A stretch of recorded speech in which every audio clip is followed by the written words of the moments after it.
Hello everybody. Today I will be discussing about my research project on machine learning and IoT. So first of all, an introduction to the Internet of Things. So the Internet of Things, or IoT, refers to billions of physical devices connected to the Internet. They can be collecting and sharing their data. So the sensors on the products can actually transmit back data to reflect on how they are performing.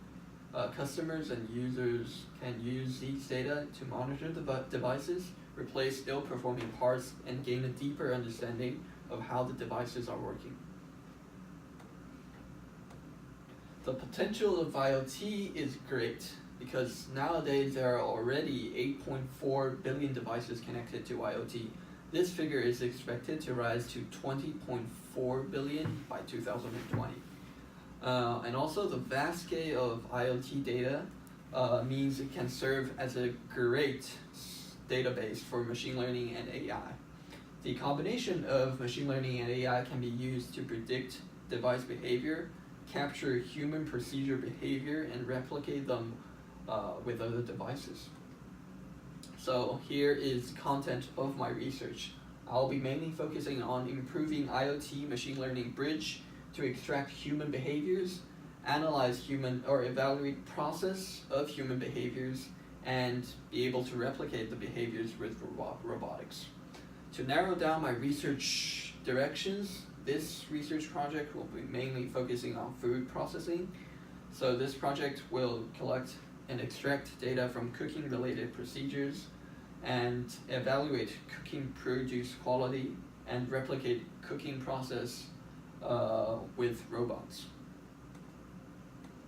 My research mentor is Howie Chalsett, who is a professor at Robotics Institute, and also Matthew J. Travers, who is a system scientist at Robotics Institute.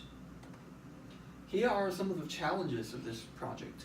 The first challenge is the Internet of Things and machine learning interaction needs a very clever scheduling algorithm on how the information will be processed.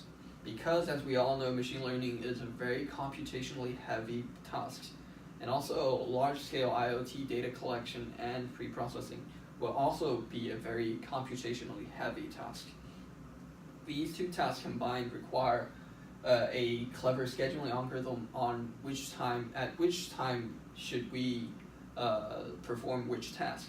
And also multiple machine learning algorithm can happen at the same time on different data sets. And the second challenge in this project is how to pre-process and batch the data so that it can increase the performance of machine learning.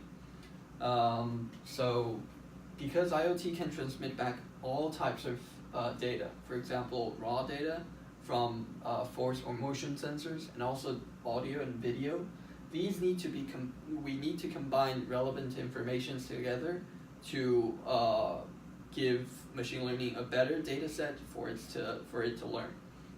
And also, videos and audio data need to be sliced into segments for the machine learning data to better analyze. Let's take in the food processing, cooking a dish for an example. So by providing an entire video of the entire process of creating a dish will be very hard for the machine learning to understand.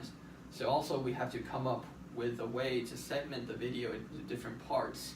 So for example, starting from preparing the raw ingredients to actually cooking it to actually plating it, we have to segment this into different parts, and also being able to synchronize these video clips with other relevant data, such as, for example, when you're preparing the raw materials, you have force sensor from your knives, your cutting boards, and from cooking you have temperature sensors and video cameras capturing the cooking process. All these need to be synchronized and pre-processed for the machine learning algorithm to perform better on these data sets. So the likely impact of my research, if successful, can with its implementation can serve to monitor cooking patterns of chefs and analyze the behavior of chefs. Once the algorithm is trained, the project can be used for educational purposes for younger chefs, or replicating the cooking pattern with robotics. And also the conceptual part of this research can serve as a base structure for the future products on IoT machine learning interaction, which will very likely become a trending topic in the future. And this is my presentation. Thank you very much.